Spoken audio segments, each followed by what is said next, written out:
അപ്പോൾ നമ്മുടെ SP ചലഞ്ചേഴ്സിന്റെ നാട്ടിലെ താരം എന്ന പരിപാടിയിലെ ഇന്നത്തെ അതിഥി സുരേഷ് തടക്കരയാണ്.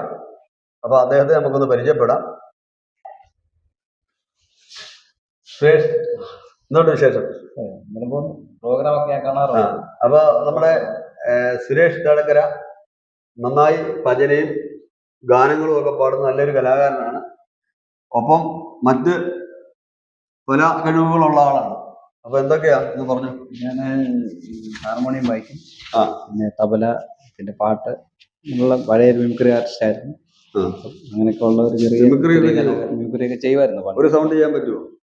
സൗണ്ട് ഇപ്പൊ അതല്ല, കൊച്ചു പറയുമ്പോൾ ചെറുതായിട്ടൊന്നും അനുകരിക്കാം. കേട്ട കളിയെ ഞാൻ അവിടെ ചെന്നപ്പോ പട്ടി എന്നെ കടിക്കാൻ വന്നു. പട്ടിയും ഞാനും തമ്മിൽ മൽപ്പിടിച്ചതായിരുന്നു. അവസാനം പട്ടി എന്നെ ഓടിച്ചിട്ട് കടിച്ചു വീഴും. അപ്പൊ പാട്ട് ഏതാ പാടുന്നത്? ഇത് നമ്മളിപ്പോ ഭജൻസിലൊക്കെ തമിഴ് പാട്ടുകളാണ് കൂടുതൽ പാടിക്കൊണ്ടിരുന്നത്. പിന്നെ TM സൗന്ദരരാജൻ, വീരമണി, ഇങ്ങനെയുള്ള ഒരു പാട്ടുകളാണ് പാടിക്കൊണ്ടിരുന്നത്. നമുക്കൊരു ചെറിയ പാട്ട് പാടാം. ഒരു പാട്ട് പാടാം. ഓമനേ നിൻകവിൾ കുങ്കുമം കണ്ടപ്പോ സായം സന്ധ്യയ്ക്ക് മുഖം കറുത്തു.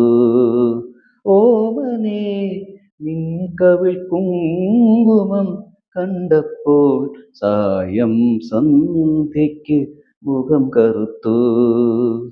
ഈറൻ മുടിക്കെട്ടിൻ നീലിമ കണ്ടപ്പോൾ ഈ നല്ല രാവോ വെളുത്തു.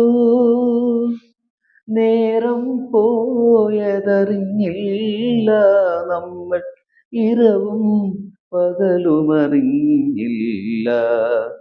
ഓമനേ നിൻകവിൾ കുങ്കുമം കണ്ടപ്പോൾ സായം സന്ധ്യയ്ക്ക് മുഖം കറുത്തു.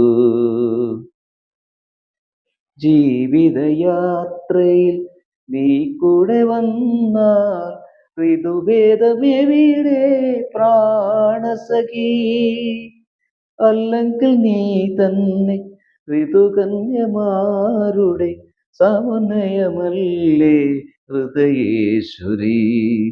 ഓമനേ നിൻകവിൾ കുങ്കുമം കണ്ടപ്പോൾ സായം സന്ധ്യയ്ക്ക് മുഖം കറുത്തു.